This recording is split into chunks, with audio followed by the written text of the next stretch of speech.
உங்களுக்கு தெரியுமா, ஒவ்வொரு வருஷமும் உலக மகிழ்ச்சி அறிக்கை அப்படின்னு ஒரு தரவரிசை பட்டியல் வெளியிடுறாங்க. எந்த நாட்டில் எவ்வளோ மகிழ்ச்சியாக இருக்காங்க அப்படின்னு. சரி, மகிழ்ச்சியாக இருப்பதற்கு ஏதாவது ஃபார்முலா இருக்கா என்ன? நான் மனநல மருத்துவர் டாக்டர் அபுபக்கர், மனநல மருத்துவ தகவல்களுடன் உங்களை சந்திக்கிறேன். வணக்கம். மகிழ்ச்சியாக இருப்பதற்கு ரகசியம் என்ன? இது ஒரு பெரிய கேள்வி. இதை நம்ம இந்த தலைமுறையிலேருந்து பழைய தலைமுறை வரைக்கும், இந்த சைடு ஆஃப் உலகத்திலேருந்து அடுத்த சைடு ஆஃப் உலகம் வரைக்கும் எல்லாருமே ஆராய்ச்சி பண்ணியிருக்காங்க. நமக்கு தெரிஞ்ச புத்தர், அரிஸ்டாட்டில், அங்கேருந்து ஆரம்பித்து கூகுள் சிஇஓ எக்ஸ் உடைய பழைய சிஇஓ மோ கார்டட், அவர் ஈக்குவேஷன் டு ஹாப்பினஸ்னு ஒரு புத்தகமே எழுதியிருக்கார் 2016.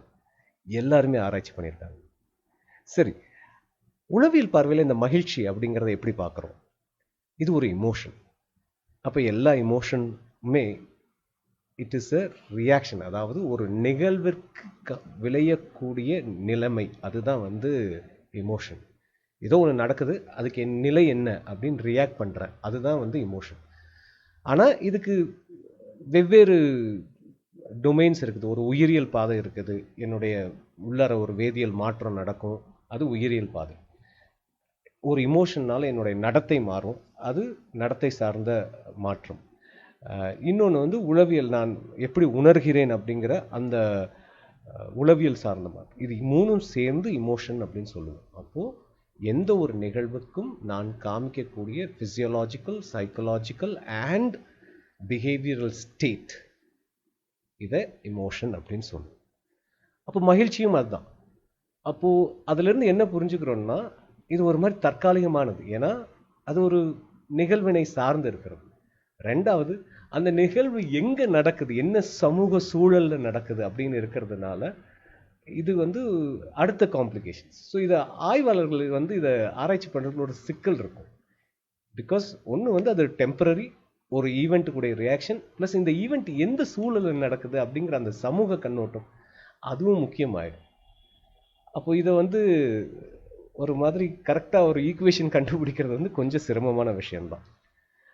ஆனால் வெல்பீயிங், நன்னலன் இல்லைன்னா நலன் உணர்வு, இதை ஓரளவுக்கு கன்செப்ஷுவலைஸ் பண்ண முடியும். ஏன்னா நன்னலம், நான் நலமாக இருக்கிறேங்கிற எண்ணம் கிட்டத்தட்ட ஒரு லாங் லாஸ்டிங்காக, ஒரு நெடுநாள் நீடிக்கக்கூடிய விஷயமா இருப்பதனால இதை ஓரளவுக்கு நம்ம ஆராய்ச்சிக்கு உட்படுத்தி இதுக்கு ஏதாவது ஒரு பெர்மிட்டேஷன் அண்ட் காம்பினேஷன், இதுக்கு ஒரு யுக்தி இருக்கா அப்படின்னு கண்டுபிடிக்க முடியும்.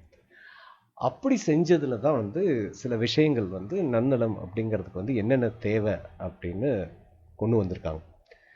ஓகே, இந்த வெல்பீயிங், சென்ஸ் ஆஃப் வெல்பீயிங்க்கு ஆய்வாளர்கள் என்ன சொல்கிறாங்கன்னா, ஒரு தரப்பு ஆய்வாளர்கள் இதுக்கு 3 வகையான மகிழ்ச்சி தேவைப்படுகிறது. அது என்ன 3 வகை? அதானே ஏற்கனவே சொல்லிட்டேன், மகிழ்ச்சிங்கிறது ஒரு சிங்கிள் இமோஷனல் ஸ்டேட்டுன்னு.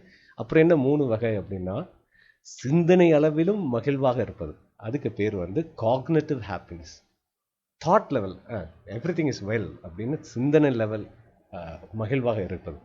ரெண்டாவது ஹீடோனிஸ்டிக் ஹாப்பினஸ், அதாவது it is pleasurable, it is I am satisfied அப்படிங்கிற அந்த சின்ன சின்ன விஷயங்கள்லேருந்து எனக்கு மகிழ்ச்சி வருது அப்படிங்கிற அந்த ஒரு பூரிப்பான நிலை, அது ஹீடோனிஸ்டிக் ஹாப்பினஸ்.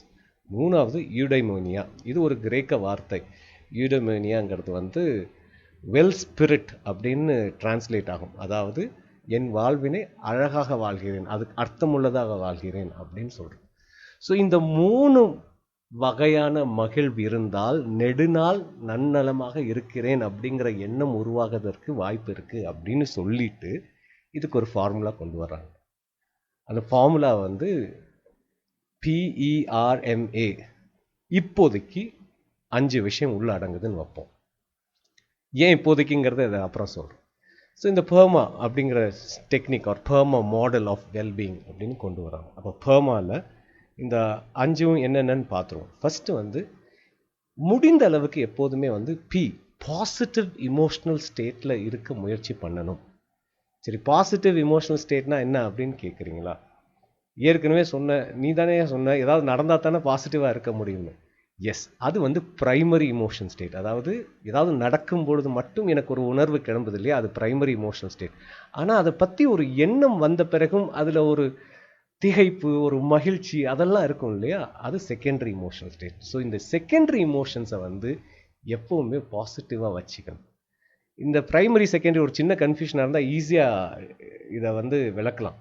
ஒருத்தர் யாராவது உங்களை திட்டுறாங்க, கோவம் வருது இல்லையா, அது பிரைமரி இமோஷன்ஸ். திட்டினா கோவம் வருது, திட்டி முடிச்சுட்டு போயிட்டான், 2 நாள் கழிச்சு அவனை யோசிச்சு ஒரு வெறுப்பை உண்டாக்குறோம் இல்லையா, அது செகண்டரி இமோஷன்ஸ்.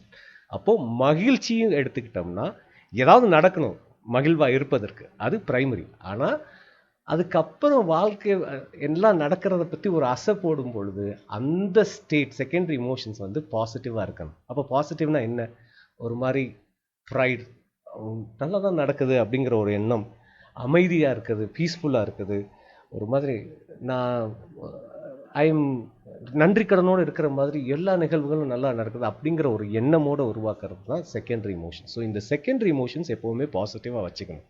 அது ஃபஸ்ட்டு பி. ரெண்டாவது என்கேஜ்மெண்ட். ஏதாவது ஒரு விஷயத்தையாவது முழு ஆர்வத்தோட குதிச்சிடணும், ஜஸ்ட் ஃபார் தட் ஆக்டிவிட்டி. அதில் வெற்றி தோல்வி எதுவுமே இல்லை, அந்த ஆக்டிவிட்டி என்னை உள்ளே இழுத்துருச்சு. அந்த ஒரு குக்கிங்காக இருக்கட்டும், ஒரு எதுவாக இருந்தாலும் இருக்கட்டும், அந்த செயலே என்னை முழுவதும் உள்ளே இழுத்து விட்டது. அந்த அளவுக்கு என்கேஜிங்காக இருக்கிற ஏதாவது ஒரு விஷயத்தில் குதிச்சிடணும். இது ரெண்டாவது. மூணாவது வந்து ஆர், பிஇ முடிச்சிட்டோம். ஆர் வந்து ரிலேஷன்ஷிப். ஸோ ரிலேஷன்ஷிப்பு எப்பவும் இருக்கணும், இருக்கிறதுக்கான முயற்சி இருக்கணும், அதை பேணணும், அதை வளர்க்கணும், ஆரோக்கியமான ரிலேஷன்ஷிப் இருக்கணும். ஸோ பிஇஆர் முடிச்சாச்சு. அடுத்து எம் வருவோம். M meaning.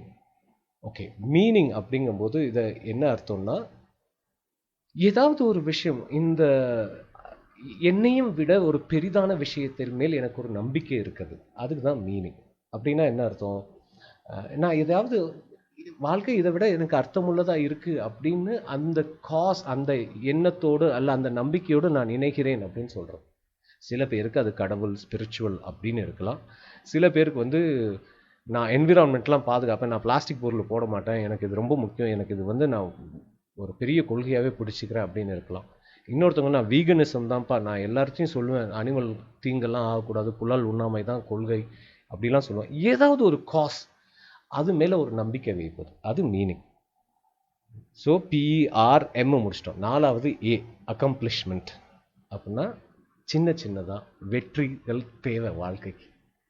அப்போ அது எதை வேணாலும் வெற்றி எடுத்துக்கலாம். எப்போவுமே நம்ம ஒரு பெரிய விஷயத்தை வெற்றின்னு பார்க்கக்கூடாது, ஏன்னா அது என்னைக்காவது ஒரு நாள் நடக்கிற விஷயம் இல்லையா. இன்வெஸ்ட்மெண்ட் மாதிரி தினமும் வெற்றிகள் கிடைக்காது இல்லையா. அப்போ தினமும் வெற்றிகள் கிடைக்கிற மாதிரி ஏதாவது ஒரு விஷயத்தில் ஒரு 10 புஷ்அப் எடுத்தேன், நாளைக்கு 15 புஷ்அப் எடுத்தேன், அது ஒரு சின்ன வெற்றி. அப்படி அந்த வெற்றிகள் என்னுடைய அக்கம்ப்ளிஷ்மெண்ட்ஸ்னு உணரும் பொழுது, இந்த 5ம் சேரும் பொழுது நன்னலனுக்கான சாத்தியக்கூறுகள் அதிகமாகும். சரி, அப்போ நீங்கள் கேட்கலாம், ஏன் இந்த 5 மட்டும் தானா, 5 தவிர அப்படின்னு. இதுக்கு அடுத்து வர்ற ஆய்வாளர்கள் என்ன பண்ணாங்கன்னா பெர்மா ப்ளஸ்ன்னு போட்டாங்க, எதை வேணாலும் அடுத்து சேர்த்துக்கோ அப்படின்னு. அப்போ நீங்கள் இன்னொரு கேள்வி நமக்கு மிஞ்சும், அப்போ ஏன் ஒய் திஸ் 5, ஏன் இந்த 5 மட்டும் ஹைலைட் பண்ணுறீங்க அப்படின்னு. ஏன்னா நிறைய தடவை வந்து ஒரு மாதிரி ப்ராக்டிக்கல் ஸ்டெப்பாக தேவைப்படுது. ஒரு உளவியல் நிபுணர்கிட்ட போனீங்கன்னா பெரும் பிரச்சனைக்கு சிம்பிளான ஸ்டெப்பு வேணும். அப்போ இந்த 5 இருக்கிற மாதிரி பார்த்துக்குங்களேன்னு சொல்கிறது தான் சிம்பிள். 5க்கு மேலே அது இல்லையா இது இல்லையான்னு கேள்வி கேட்டால் எஸ் இருக்கலாம். ஸோ அதனால இந்த 5லேருந்து ஆரம்பிக்கிறோம். இதுக்கு இன்னொரு வியூ பாயிண்ட்டும் இருக்குது. நிறைய தடவை வாழ்க்கையுடைய நிகழ்வுகளில் வந்து நம்மளால் பெருசாக பண்ண முடியலனாலும் த நெக்ஸ்ட் பெஸ்ட் ஸ்டெப் அதை எடுத்து வச்சிடணும். அப்போ இந்த நெக்ஸ்ட் பெஸ்ட் ஸ்டெப் அப்படிங்கிறத யோசிக்கும் போது இந்த 5க்குள்ளார இருக்கிறதுக்கான சாத்தியக்கூறுகள், அதை அமைத்துக் கொள்ளக்கூடிய சாத்தியக்கூறுகள் கொஞ்சம் அதிகமாகவே இருக்கும். அதனால இந்த 5. சரி, இதோட இந்த நன்னலம் சார்ந்த ஃபார்முலாவை முடிச்சுக்கலாம். பட் ஆரம்பிச்சதில் சொன்னேன் இல்லையா, இந்த உலக ஹாப்பினஸ் அறிக்கை என்ன சொல்லுதுன்னு, அது நிறைய விஷயம் சொல்லுது. ஆனால் ஒரு மனுஷன் ஹாப்பினஸ் இருக்கிறதுக்கு வந்து அர்த்தமுள்ள வாழ்வுன்னு நினைக்கிறது வந்து கொஞ்சம் அதிகமாக கனெக்டடாக இருக்குங்கிற ஒரு ஆய்வு சொல்லுது. ரெண்டாவது, இந்த அறிக்கையில் என்ன சொல்கிறாங்கன்னா, தனி மனித சந்தோஷம் மட்டும் இல்லாமல் happiness has to be distributed அப்படின்னு சொல்கிறாங்க. டிஸ்ட்ரிபியூட்டட்னா நான் எல்லாருக்கும் பகிர்றதா இல்லை, எல்லாரும் சந்தோஷமாக இருக்கக்கூட சூழலை உருவாக்குறது. அப்போ ஒரு நேஷன் அப்படின்னு எடுத்துக்கிட்டோம்னா அதில் என்ன சூழல் வேணும்? எல்லாத்தையும் உள்ளடக்கி அதை எல்லாருக்கும் மரியாதை கொடுக்கக்கூடிய, சட்டம் ஒழுங்காக இருக்கக்கூடிய, கரப்ஷன் இல்லாத, இந்த மாதிரி ஒரு நேஷன் ஈக்குவல், இந்த மாதிரி இருக்கிற நேஷனில் சந்தோஷம் பகிரக்கூடிய விஷயமா ஆகுது அப்படின்னு அவங்க அறிக்கையில் சொல்கிறாங்க.